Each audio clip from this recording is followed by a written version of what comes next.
WFH means PTO, guess we're off then. We have a hybrid policy. 2-day on-site, 3 days WFH. We can't pick the day we work from office. This changes every month. Most of us are on salary, so work can go on till late night or end after an hour. On days that I have a heavy workload, I prefer to WFH and go to office on another day. One day all members from my team, 3 of us, decided to work from home.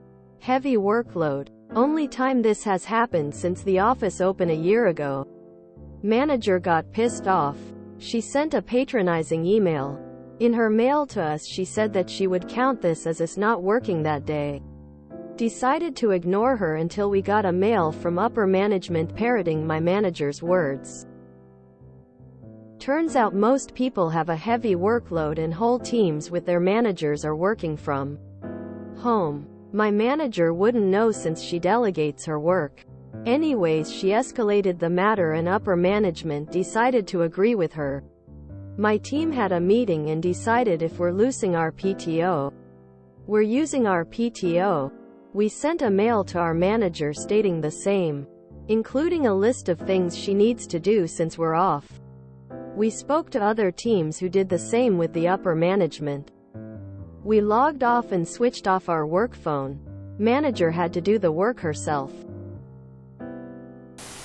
I wonder how stubborn she ended up being about it, knowing that there was no way she was doing all that work herself, but also being arrogant enough to not admit fault. It is satisfying when people do this to themselves. Though, hopefully you get to stick to your guns. I really like the phrase, people don't quit bad jobs, they quit bad managers. My team is 100% work from home. And we kick ass 100% of the time. We're dedicated to the company because the company takes care of us very nicely on every level. If companies aren't seeing this from their employees, well, it's not because of the employees. Better start looking in the mirror. Loving it. I quit a job, web dev, because frequent OT with no extra payment for those hours. Several hours a month. Half of the team quitted right there once management shared the news, leaving only 8 people handling the workload for 16, and we were already overworked while all this happened during November-December. Peak season for marketers and alike. It was fun to watch it burn. Lol, yeah. Your manager seems like a bitch. Who changes the WFO days every month? I don't know if you have kids, but with kids in their school and spouse working, I have to always not be available during their meetings. Either fix the days or expect such rebuttable. Please post an update. I'm dying to see the response from manager and upper management. I will never understand why people think they can bully others by doing something like this. If there is anything I have learned from Reddit, it's that one. People hate being screwed over and will likely find a way to get you back. 2. If someone asks for something in writing, you should really stop and think about what you're doing. This manager tried to punish PPL by marking them absent from work and expected everyone to just deal. WTH would have done the same if it were me. Working from home really shouldn't mean working overtime. Though, you're still compensating for the company refusing to staff properly. Sometimes the tree has to be shaken for the fruit to fall.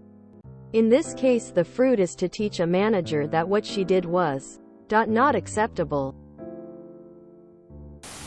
At 50, I'm clear that half the problems in my life, career, romance, all of it, were me not getting out of my own way. Sad when you see so many managers botching it. I never have understood the micromanagement of WFH.